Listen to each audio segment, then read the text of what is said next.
الله الرحمن الرحيم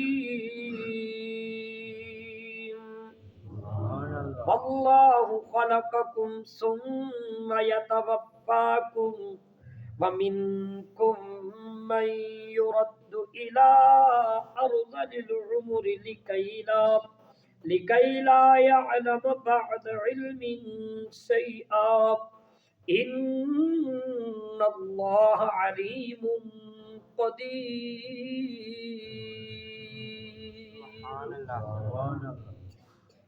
اللہ پاک فرمایا واللہ، اور اللہ ہی ہے، خلقکم، جس نے تخلیق کیا تمہیں پیدا کیا، ثم، پھر، یتوفاکم، وہ تمہیں موت بھی دے گا، ومنکم، اور تم میں سے، من، بعد وہ ہے، یرد، جو لوٹایا جاتا ہے، الی ارذل العمر، بڑی عمر کی طرف، ناکارہ عمر کی طرف، لکئی تاکہ، لا یعلم، وہ نہ جانے، بعد علم شیئا، علم حاصل کرنے کے بعد بھی، ان اللہ، بے شک اللہ تعالی، علیم، نہایت علم والا ہے، قدیر، ہر چیز پر قدرت رکھنے والا ہے۔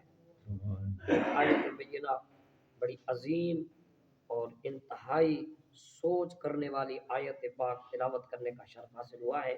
اللہ پاک کی پاک بارگاہ میں دعا ہے اللہ پاک حق بات کہنے کی توفیق عطا فرمائے۔ تمامی حضرات اللہ پاک کا نام لیجئے، کہیے سبحان اللہ۔ ذرا یہ مسجد کے در و دیوار گونج اٹھے آپ کی آواز سے، کہیے سبحان اللہ۔ اللہ آپ کو ہمیشہ رستہ بستہ آباد اور خوش و خرم رکھے، اور اللہ آپ کو ہمیشہ اپنے قرآن سے محبت عطا فرمائے۔ کل کی آیت مطالعہ جو تلاوت کی تھی، ان آیت مطالعہ میں اللہ تعالیٰ نے شہد کی مکھی سے اپنی قدرت کاملہ کا استدلال فرمایا، اور شہد کی مکھی کی خصوصیات کو اللہ پاک نے خود ذکر فرمایا۔ جناب من، اللہ پاک نے شہد کی مکھی کو بڑی بڑی خصوصیات اور بڑے بڑے کارنامے کرنے والا بنایا ہے۔ شہد کی مکھی کا گھر میں نے آپ کے سامنے ذکر کیا تھا۔ شہد کی مکھی کے سننے کی جو طاقت ہے اور محسوس کرنے کی جو طاقت ہے، وہ بھی کانوں کے ذریعے، اس کا ذکر کیا، اور اس کے علاوہ اس کے پیٹ سے جو خوراک نکلتی ہے، جو مادہ نکلتا ہے، اس سے اللہ تعالیٰ نے شفا کا ذکر کیا۔ سرکار اللہ پاک فرمایا فیہ شفاء للناس۔ ایک بزرگ اپنے شاگردوں کو نصیحت کر رہے تھے، وہ کہہ رہے تھے اے میرے شاگردوں، میں تمہیں نصیحت کرتا ہوں، اس کو قبول کرو۔ شاگردوں نے پوچھا حکم فرمائیے، فرمایا خود کو شہد کی مکھی کی طرح کر لو، شہد کی مکھی کی طرح کر لو۔ عرض کی کس طرح؟ فرمایا جس طرح شہد کی مکھی اپنے گھر کو صاف رکھتی ہے، تم بھی اپنے دل کو صاف رکھو۔ شہد کی مکھی میں، کیونکہ وہ اپنے گھر کو صاف رکھتی ہے اور ملاوٹ اور گندگی نہیں آنے دیتی، اگر تھوڑی سی بھی اس میں پانی کی ملاوٹ ہو جائے، اب سمجھدار انسان بیٹھے ہیں، تجزیہ کی بات ہے، جب شہد کی مکھی آپ برسات کے موسم میں اتاریں گے تو وہ شہد کڑ تھوڑا سا جو ہے وہ کھٹا کھٹا ہوگا، جو ہے نا بالکل میٹھا نہیں ہوگا، یعنی اس میں جب پانی کی ملاوٹ ہو جاتی ہے تو شہد کا وہ مزہ نہیں ہوتا جو اور دنوں میں ہوتا ہے۔ اسی طرح بزرگوں نے فرمایا شہد کی مکھی بھی اپنے گھر کو صاف رکھتی ہے، اس میں کوئی غلاظت نہیں آنے دیتی۔ دوسرا، وہ اپنے گھر کی حفاظت کرتی ہے، جیسے وہ اپنے گھر کی حفاظت کرتی ہے تم بھی اپنے گھر کی حفاظت کرو، اور جس طرح وہ اپنے مالک کی جو ہے وفادار ہے، اسی طرح تم بھی اپنے مالک کے وفادار ہو، اور جس طرح وہ اپنے سلطنت کے بادشاہت کی پوری فرما برداری کرتی ہے، تم بھی جو اللہ کے نیک بندے ہیں ان کی فرما برداری میں لگے۔ اور حضرت عبداللہ ابن مسعود رضی اللہ تعالی عنہ فرماتے ہیں، آپ فرماتے ہیں لوگوں، اللہ نے قرآن میں 2 قسم کی شفا کا ذکر کیا ہے، 2 قسم کی شفا کا ذکر کیا ہے، ایک شفائے بدنی ہے اور ایک شفا روحانی ہے۔ فرمایا بدنی شفا کے لیے اللہ نے شہد کو منتخب کیا ہے، بدنی شفا کے لیے اللہ تعالیٰ نے شہد کو منتخب فرمایا ہے، اور باطن کی شفا کے لیے آنکھوں ذرا سبحان اللہ، فرمایا باطن کی شفا کے لیے اللہ پاک نے قرآن کو منتخب فرمایا۔ فرمایا آقا دو عالم نور مجسم صلی اللہ علیہ وسلم کا فرمان ہے، حضور نے فرمایا دنیا کے نعمتوں میں سے جو سب سے پہلے نعمت اٹھائی جائے گی، سرکار نے فرمایا قیامت کے نزدیک شہد اٹھا لیا جائے گا۔ اب آپ دیکھتے جا رہے ہیں پہلے ہمارے ہر کوچے، ہر گلی، ہر درخت پر شہد مل جایا کرتے تھے، لیکن اب یہ شہد یہاں سے گم ہو گیا، ختم ہو گیا، اور آپ لاکھ اب لوگوں کا اعتماد کر لیں، اب لوگ شہد نہیں دیتے۔ کیسا فراڈ کا دور آیا، کیسا دھوکہ، ایسی پاک چیز جس کا ذکر قرآن نے کر دیا، ہم نے اسی کی مخالفت کی۔ گویا شیطان نے ہمارے کانوں میں پھونک دی یہ بات کہ ہر وہ کام کرنا ہے جس کو قرآن نے اچھا کہا، اس کی مخالفت کر دی۔ اللہ اکبر کبیرہ، لوگ قسمیں اٹھاتے ہیں 12 ہزار روپے کلو کے ساتھ بیچ رہے ہیں، لیکن اس کے باوجود بھی وہ شہد جو ہوتا ہے جو وہ دیتے ہیں 6 ماہ بھی تاب نہیں آتا۔ اللہ اکبر، اللہ تعالیٰ نے فرمایا ہم نے اس میں شفا رکھی ہے، ان فی ذلک لآیۃ لقوم یتفکرون، اللہ فرمایا اس میں غور و فکر کرنے والوں کے لیے فرمایا بڑی نشانی ہے۔ آج کی آیت مطالعہ ذرا اللہ کا نام لیجیے بھائی، سبحان اللہ۔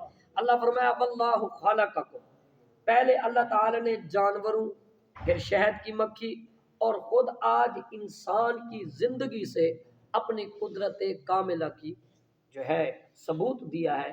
انسانی زندگی کے 3 پہلو ہیں، انسان کی زندگی کے 3 حصے ہیں۔ ایک کو کہتے ہیں طفولیت، یعنی طفولیت یہ پیدا ہونے سے لے کر 20 سال کی عمر تک انسان بڑھتا رہتا ہے، نشو و نما پاتا رہتا ہے۔ جب 20 سے آگے بڑھتا ہے تو 40 سال تک انسان کی زندگی کی شباب ہوتا ہے، یعنی اس میں انسان جوان رہتا ہے اور کھاتا پیتا ہے، شادی کرتا ہے، یعنی اس وقت اس کے سینے میں، اس کے جسم میں توانائی ہوتی ہے۔ اس کے بعد پھر جب انسان 40 سال سے آگے بڑھتا ہے تو پھر اس کا انحطاط شروع ہو جاتا ہے، یعنی آہستہ آہستہ انسان کھرنے لگ جاتا ہے، انسان ختم ہونے لگ جاتا ہے۔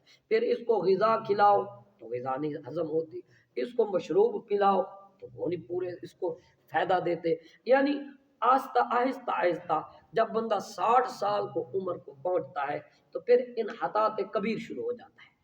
اس وقت انسان، پہلے انسان کا جو 40 سے 60 کے درمیان کا وقت ہے، اس میں انسان کی عقل کام کر رہی ہوتی ہے، عقل کام کر رہی ہوتی ہے، جسم بھی آہستہ آہستہ کمزور ہوتا ہے۔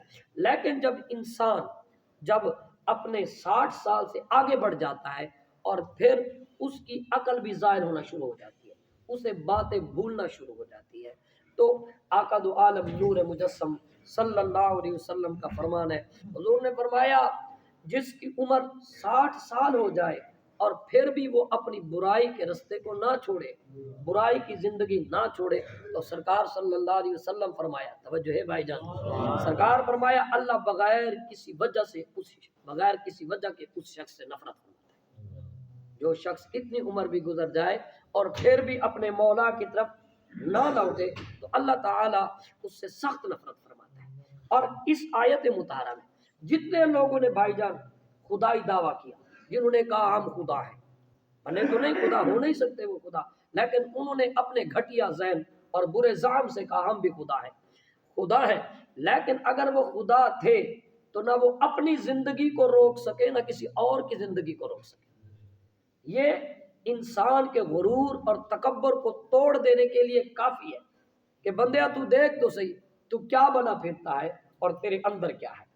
تو اپنی جوانی کو نہیں روک سکا، تو اپنے رزق کو نہیں روک سکتا، تو اپنے نصیب کو نہیں روک سکتا، تو اپنی زندگی کو نہیں روک سکتا، تو لاکھ کھا پی لے، لیکن اللہ تعالی جب تجھے بڑھاپے میں لے آتا ہے تو جوان نہیں ہو سکتا۔ تو اس میں ایک بہترین سبق ہے۔ اللہ فرمایا واللہ خلقکم، آقا ذرا سبحان اللہ، فرمایا اللہ پاک نے واللہ خلقکم، ہم نے تمہیں پیدا کیا، ہم نے تمہیں نطفے سے لے کر ارذل العمر تک لے گئے۔ نطفہ تھا، کچھ بھی نہیں تھا، ہم نے تجھے وہاں سے پیدا فرمایا اور تیری پھر ہم نے پرورش کی، پھر ہم تجھے کہاں سے کہاں تک لے آئے، ہم ہی نے تمہیں پیدا کیا، ثم یتوفاکم، یاد رکھ موت کا چھانٹا تجھے ضرور لگے گا، تو مرے گا، ومنکم، فرمایا تم میں سے بعض وہ ہیں۔ دیکھو جی بات سنو، کوئی بچہ یہ نہیں کہہ سکتا کہ میں جوان ضرور ہو جاؤں گا، کوئی جوان یہ دعویٰ نہیں کر سکتا کہ میں بڑھاپے تک ضرور پہنچوں گا، اور کوئی بوڑھا یہ نہیں کہہ سکتا کہ میں کل مر جاؤں گا۔ ہر چیز میرے اللہ کی قبضہ قدرت میں ہے۔ فرمایا ومنکم، تم میں سے بعض وہ ہیں، من یرد الی ارذل العمر، عمر فرمایا بعض وہ ہے تم میں سے جن کو ہم ارذل عمر کی طرف لے جاتے ہیں۔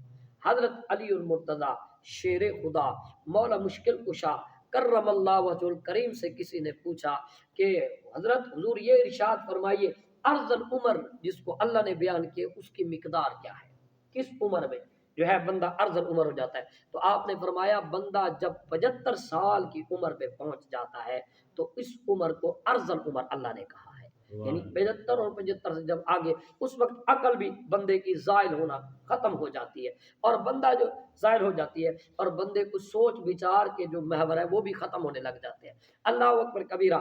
اکرمہ نے کہا، انہوں نے کہا لوگوں ہر ایک کی عقل، اب یہ ایک نقصہ ہے، یہ ہم سب کے لیے نقصہ ہے۔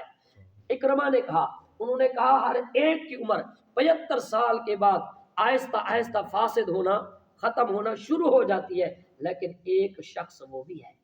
ہاں جی بھائی جان، خوش نصیب ہو، بابرکت ہو میرے آقا کے امتی ہو، کتنے خوش نصیب ہیں ہم۔ اللہ اکبر جی، 75 سال کی عمر میں ختم ہونا شروع ہو جاتی ہے عقل بھی۔ فرمایا ایک شخص ایسا ہے جس کی اس عمر میں بھی عقل زائل نہیں ہوگی۔ کس نے کہا اکرمہ جلدی بتلاؤ وہ کون سی بات ہے، وہ کون سا خوش نصیب ہے؟ انہوں نے کہا جس نے قرآن کیا کہا صحیح؟ جس نے قرآن پڑھا۔ اس لیے قرآن کو پڑھو، قرآن کو پڑھو، قرآن میں ہر وقت اپنے عقل کو دوڑائے رکھو۔ اگر چاہتے ہو تم بوڑھے ہو جاؤ لیکن عقل بوڑھی نہ ہو۔ ہم دیکھتے ہیں جو علماء ہوتے ہیں جتنی بڑی عمر کو جاتے ہیں، عمر 90 سال تک پہنچ جاتی ہے لیکن عقل ٹن ٹیٹ ہوتی ہے، پھر وہی تر و تازہ ہوتی ہے۔ مجھے خود قرآن پڑھتے ہوئے الحمدللہ میرے یہ 27واں میرا جو ہے مصلح ہے، میں دیکھ رہا ہوں کہ قرآن یہ تجربہ عرض کر رہا ہوں نہ کہ فخر کی بات کر رہا ہوں، میری کیا اوقات ہے، یہ سب میرے اللہ کا کمال ہے۔ اللہ اکبر کبیرہ۔ اتنے سال پڑھنے کے ہر سال ہم دیکھتے ہیں کہ قرآن پہلے کی نسبت زیادہ اچھا ہو جاتا ہے، آنے والا وقت پچھلے وقت سے زیادہ اچھا ہو رہا ہے۔ کیوں اچھا ہو رہا ہے؟ کیونکہ ہم خود کچھ نہیں، قرآن سب کچھ ہے۔ اللہ اکبر۔ فرمایا ہم تم کو بعض کو الی الارض العمر لکی لا یعلم بعد علم شیئا، فرمایا ہم تم میں سے بعض کو ارض العمر کی طرف لے جاتے ہیں تاکہ وہ سب کچھ جاننے کے باوجود بھی کچھ نہ جانے، یعنی سب کچھ ہونے کے بعد بھی وہ بھول جاتا ہے۔ ان اللہ علیم قدیر، فرمایا بے شک اللہ تعالیٰ علم والا بھی ہے اور قدرت والا بھی ہے۔ 2 احادیث مبارکہ آپ کی خدمت میں پیش کرتا ہوں کہ رسول اللہ صلی اللہ علیہ وسلم نے ارض العمر سے پناہ مانگی، سرکار نے پناہ مانگی۔ انس بن مالک رضی اللہ تعالی عنہ بیان کرتے ہیں کہ رسول اللہ صلی اللہ علیہ وسلم نے اللہ سے پناہ طلب کرتے تھے اور فرماتے تھے اے اللہ میں سستی اور کاہلی سے تیری پناہ میں آتا ہوں، میں بزدلی سے تیری پناہ میں آتا ہوں، اور میں ارض العمر سے تیری پناہ میں آتا ہوں، اور میں بخل سے تیری پناہ میں آتا ہوں۔ مصعب اپنی والد سے روایت کرتے ہیں، انہوں نے کہا ان کلمات سے پناہ طلب کرو جن کلمات سے نبی پاک صلی اللہ علیہ وسلم نے پناہ طلب کی ہے۔ سرکار نے فرمایا اے اللہ میں بزدلی سے تیری پناہ مانگتا ہوں۔ میں آپ کو ذرا عربی میں وہ دعا سنا دیتا ہوں۔ سرکار دو عالم صلی اللہ علیہ وسلم نے فرمایا اللہم انی اعوذ بک من الہم والحزن واعوذ بک من البخل والجبن واعوذ بک من العجز والکسل واعوذ بک من غلبۃ الدین وقہر الرجال۔ سرکار نے یہ دعا سکھائی جس کا معنی و مطلب یہی ہے۔ سرکار نے فرمایا اے اللہ میں بزدلی سے یعنی بزدل ہو جاؤں بالکل ہی حق بات کہنے میں اتنا خراب ہو جاؤں، نہ سچ کو سچ کہوں نہ جھوٹ کو جھوٹ کو۔ میں کہا ٹھیک ہے جو ہو رہا ہے ہر کوئی اپنی تو اپنی وجہ تے کو اور کسی نال کا۔ یہ جملہ انتہائی نامعقول ہے، نامعقول جملہ ہے۔ فرمایا میں بزدلی سے تیری پناہ مانگتا ہوں، میں بخل سے تیری پناہ مانگتا ہوں، میں اس سے تیری پناہ میں آتا ہوں کہ میں ارذل عمر کی طرف لوٹایا جاؤں، اور میں دنیا کے فتنے اور عذاب قبر سے تیری پناہ مانگتا ہوں۔ اللہ تعالی ہم سب کو اپنی پناہ عطا فرمائے۔ تمام حضرات ایک مرتبہ علم شریف